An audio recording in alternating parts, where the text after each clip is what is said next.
Let's talk about the Complete Conan by Robert E. Howard. This is the Centenary Edition from Gollancz, which I got for I think under £20. And it's a very nice edition with this mock leather. It's got illustrations throughout by, I think, Les Edwards. It has nice end papers with maps, and it has an afterword, a kind of essay about Howard's career. That's the edition, anyway. So this is the book, Conan. This isn't Arnie saying, the best thing in life is to crush your enemies, to see them driven before you, and to hear the wailing and lamentations of their women. So I would say there's some similarities, but there's also differences between the two, and this is the real deal. This is the original and the best. So there are lots of stories here, all the published stories during his life, and those that were published after his death or that weren't completed at the point of his early death in his 30s. This is a collection chiefly of short stories and novelettes and very short novellas, plus one novel, The Hour of the Dragon, which I suppose in a light paperback edition might go for a couple of hundred pages. It's a short novel. It's a Brandon Sanderson novella. There's also a couple of short pieces about the history of his world and the history of his peoples, what kind of backgrounds and tribal habits they had. So this is not a spoiler due to the order of publication. You get it from more or less the first story. But basically this spans Conan's whole published career, from being a teenage street thief to being the king of Aquilonia, mighty Aquilonia, via those periods of being a pirate, a mercenary, an adventurer, and various things combining all of those, being lost in woods indeed at some points. Technically this is part of a literary shared universe with H.P. Lovecraft, Howard's friend, and I suppose technically also Clark Ashton Smith, that early great weird fantasy writer. And Howard's books and Lovecraft's books do somewhat relate to each other and refer to each other. Lovecraft writes a story that's plainly set in a Conan style city. Conan has star gods coming across the universe and often monsters that are very Lovecraftian and Cthulhic indeed.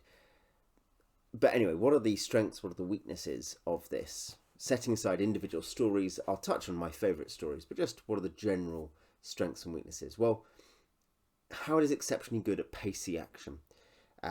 He covers a lot in a short number of pages without it feeling rushed on the whole, and I think that's a special gift. Not many writers of action do that, I think. He writes combat very well.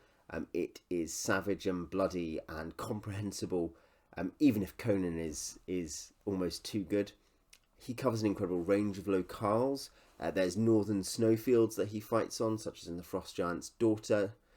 There are mock Indian cities, and there is, kind of an American frontier wilderness setting. There are European cities. There's Africa. There's Egypt, and he does all these very well and evocatively, I think. He depicts magic and the strangeness of his world very well. And the kind of weird horror of these pre-human sentient races who now act as gods and things like that. There are striking moments of discomfort and horror, and even strange beauty occasionally here. Things that you think, I hadn't expected Howard to be able to depict that in a moving way, and yet he does. In some of the last stories, he even begins to write with real pathos when writing certain characters, which I think he's never completely cold to character. That's not at all true. But it certainly develops, and he begins to write really quite memorable characters, other than Conan, with real interior lives late in his career. Weaknesses? Well, his writing style is very arch. It's high pulp. It is perhaps the ultimate high pulp. It's perhaps not aged as well as some elements of his work and some other writers from the time. There's a degree of taste here, I think you've got to recognise. But there are only so many times I can read the phrase leathern breeks without wanting to, go insane, burn the book, hunt down every copy of his books and destroy them. There's also perhaps in some way only a narrow range of stories or plots or something, even where the settings are different. Howard definitely plays with the same plot elements, the same character tropes for most of the period, from The Phoenix on the Sword, that first story, Anywhere up to Jewels of Gwahlur, Shadows of Zambula, which are fairly late stories. The same tropes repeat without enormous variation. There is a degree of, what happens is Conan often is sneaking around, he finds something strange or arcane, he butchers some foes, he gets the girl. Those elements recombined summarise most of those stories through the early and middle periods, middle to late even. And Howard does those tropes very well. He is modulating and developing, but it's worth knowing what to expect. You're not going to find, on the whole, vastly different story types and character tropes. And it is worth touching on the great areas of controversy surrounding Conan as well. Nowadays, the treatment particularly of gender and of race. And I think Howard dealt with gender in a nuanced way, on the whole. Conan does always get the girl, yes. That's a tropic element. You can like it or dislike it. And there are plenty of wimpy damsels, but then there are plenty of wimpy or corrupt or cruel men. In fact, generally, Howard's most critical words are saved for men. And the strongest characters, aside from Conan, tend to be women.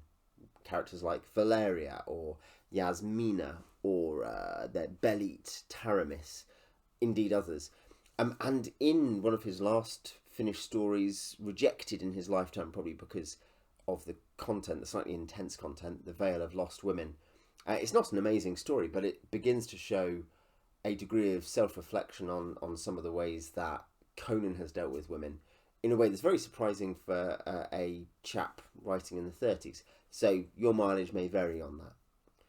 The race issue is more complex, and I don't think we need to sugarcoat it to say these are great stories, but the race issue is more complex. And it's important to realise that when you're reading Conan, you are reading the philosophy of Robert E. Howard on civilization, on how peoples succeed and fail. These are, in one sense, profoundly philosophical works. It's easy to forget that fiction is nearly always representing something about what the writer thinks pretty actively. And that sounds strange, but Howard was very carefully seeking to communicate his theories of people's rise from barbarism to, from savagery, from kind of animal savagery to barbarism, where there's lots of vigour but not much art and development, to civilization, to decadence, to decline, perhaps even back into savagery, and then back again. These cycles can happen over and over again, and that's part of why in the stories Conan and other vigorous barbarians are the most impressive figures on the whole. They've got enormous virility. They are uninfected by decadence. You often hear how Conan, though he knows all about civilized life, he knows lots of languages, he's not touched by civilization in most ways. It's an important theme for Howard in terms of the character.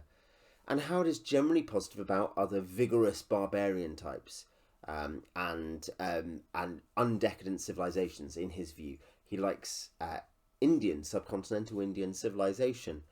He's actually quite, in some senses, respectful of his Native American types, certainly as to their vigour and ability and intelligence. He likes his Bedouins and his Afghan equivalents. He sees them as, in different ways, undecadent and noble. But on the other hand, he is stridently negative. He has stridently negative opinions on the whole about black people, frankly, and certain other Eastern peoples.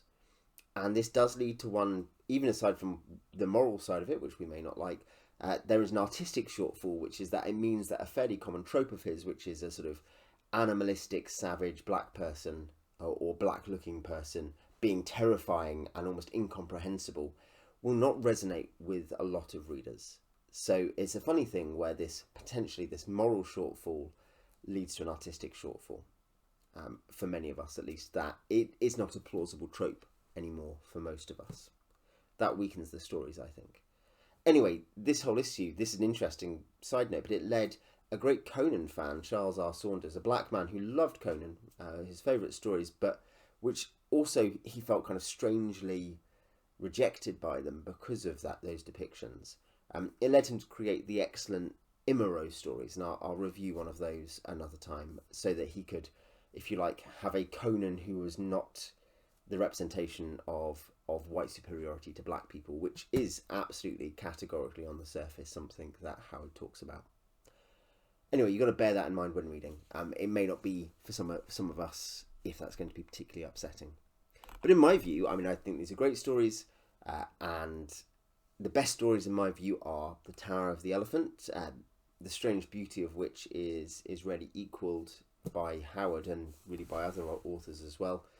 I like Beyond the Black River. It has an utterly different feel to most of the other Conan stories, while still being really a Conan story, and has one of Howard's rare strong male characters, Balthus.